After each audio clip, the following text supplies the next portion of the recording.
کی تیاری میں مندرجہ ذیل کتابوں کے علاوہ دوسری کئی کتابوں سے مدد لی گئی ہے۔ ضیاء النبی جلد اول، سیرت ابن ہشام، البدایہ والنہایہ، تاریخ ابن کثیر۔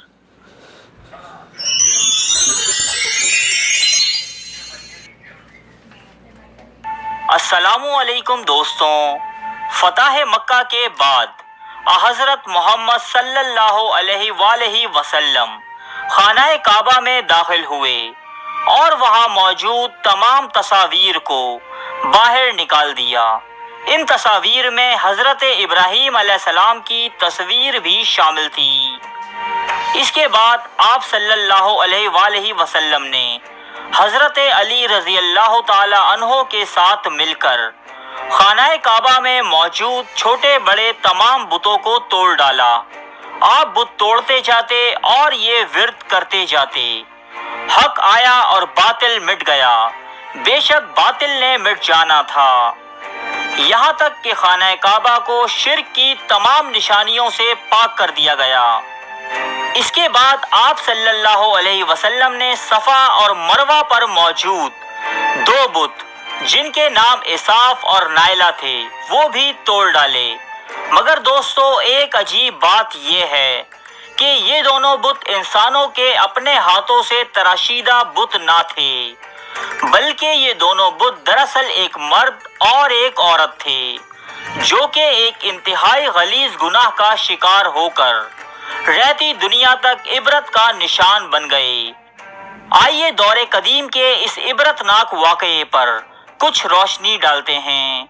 حضرت ابراہیم علیہ السلام کو جب حکم خداوندی ملا کہ مکے کی طرف جاؤ تو آپ اپنے بیٹے حضرت اسماعیل علیہ السلام اور حضرت ہاجرہ علیہ السلام کو ساتھ لے کر روانہ ہوئے۔ اس وقت نہ تو یہاں کوئی عمارت تھی، نہ کوئی رہتا تھا اور نہ ہی یہاں پر پانی موجود تھا۔ حضرت ابراہیم علیہ السلام اپنی بیوی اور اپنے بچے کو یہیں چھوڑ کر واپس چلے گئے۔ دوسری مرتبہ جب واپس آئے تو قیام نہ کیا، لیکن جب تیسری مرتبہ آپ واپس آئے تو اپنے بیٹے اسماعیل کو ساتھ ملا کر اللہ کے حکم سے اس جگہ بیت اللہ کی تعمیر کی۔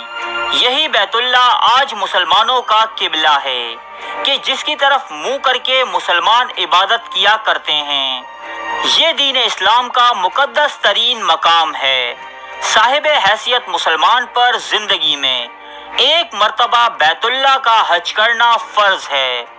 یہ اس لیے ہے تاکہ انسان کو حرمت کعبہ سے آگاہی ہو اور وہ دل و جان سے اس کا احترام کرے، اس کے بے مثال مقام و مرتبے کو سمجھے، ہر موقع پر اس کی حرمت کے تقاضوں کو ملحوظ نظر رکھے اور کوئی ایسی مذموم حرکت نہ کرے جو اس کی حرمت و عظمت کے منافی ہو۔ اسی وجہ سے گزشتہ ادوار میں جن افراد نے اس کی حرمت کو پامال کیا یا اس کی کوشش کی، قدرت کے نظر نہ آنے والے ہاتھوں نے انہیں مروڑ کر رکھ دیا اور اس طرح شکنجے میں کسا کہ وہ عبرت کا نشان بن کر رہ گئے۔ ابرہہ اور اس کے ہاتھیوں کا حشر قرآن پاک میں بھی مذکور ہے۔ اس کے علاوہ کتب احادیث و تاریخ میں ایسے کئی واقعات ملتے ہیں جن سے حرمت کعبہ کی پرواہ نہ کرنے والوں کے عبرتناک انجام کا پتہ چلتا ہے۔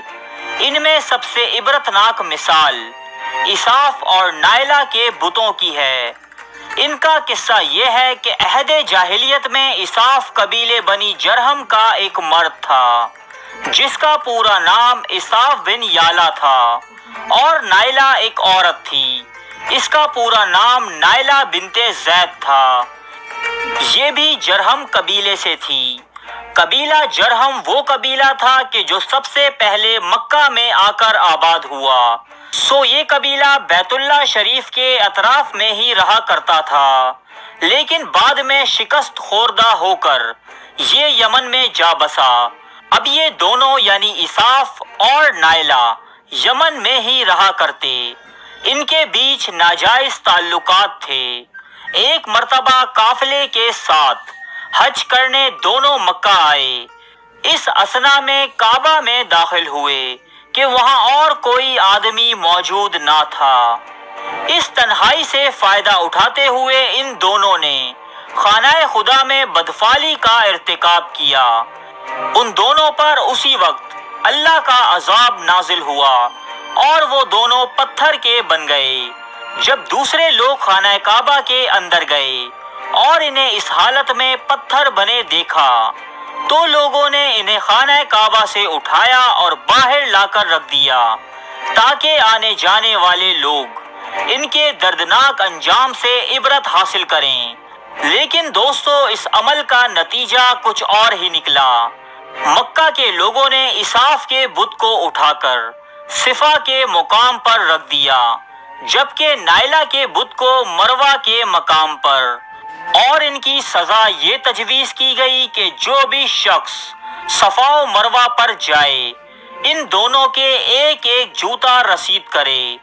ایک دو نسلوں تک تو یہ عمل جاری رہا، پھر لوگوں نے انہیں جوتے کے بجائے تھپڑ رسید کرنا شروع کر دیے۔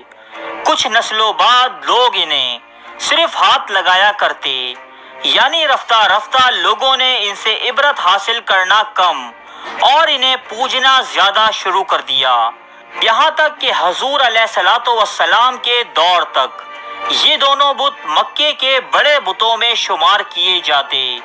لوگ ان کے آگے سجدے کیا کرتے اور قربانی بھی چڑھاتے۔ جب حضور علیہ الصلوۃ والسلام کی آمد کے بعد یہ بت توڑ دیے گئے تو تب مسلمانوں کے دلوں میں یہ سوال کھٹکنے لگا کہ صفا اور مروہ کے درمیان سعی حج کے اصل مناسک میں سے ہے یا یہ محض مشرکانہ دور کی ایجاد ہے۔ چنانچہ اس آیت کے ذریعے اللہ تعالیٰ نے مسلمانوں کی اس غلط فہمی کو دور کر کے صحیح بات کی رہنمائی فرما دی۔ ترجمہ: بے شک صفا اور مروہ اللہ کی نشانیوں میں سے ہیں، پس جو کعبہ کا حج یا عمرہ کرے تو اس پر کوئی گناہ نہیں کہ ان کے درمیان طواف کرے، اور جو کوئی اپنی خوشی سے نیکی کرے تو بے شک اللہ قدردان جاننے والا ہے۔ لہذا آج ہر مسلمان جو حج یا عمرے کی سعادت حاصل کرتا ہے وہ صفا اور مروہ کے درمیان 7 مرتبہ طواف کرتا ہے، جو کہ مناسک حج میں شامل ہیں۔ دوستو، اس کے علاوہ بھی تاریخ میں ایسے واقعات کی کمی نہیں کہ جو لوگ بیت اللہ شریف کی بے حرمتی میں ملوث ہوئے وہ رہتی دنیا تک عبرت کا نشان بن گئے۔ اللہ پاک ہم سب کو نیک راہوں پر چلنے کی توفیق عطا فرمائے، آمین۔ ارے فرینڈز، 1 منٹ، آپ ایسے ہی جا رہے ہیں؟ اتنی محنت سے ویڈیو بنائی ہے، ایک لائک تو بنتا ہے نا؟ اور دوسرا یہ کہ آپ ہمیں اتنی بڑی دنیا میں دوبارہ کیسے ڈھونڈیں گے؟ تو اس کا حل یہ ہے کہ آپ ہمارے چینل کو سبسکرائب کر لیجئے اور اس بیل کے آئیکن کو کلک کر دیجئے۔ اس طرح ہمارے آنے والی تمام ویڈیوز آپ تک پہنچتی رہیں گی۔ ارے ڈریے مت، یہ بالکل فری ہے۔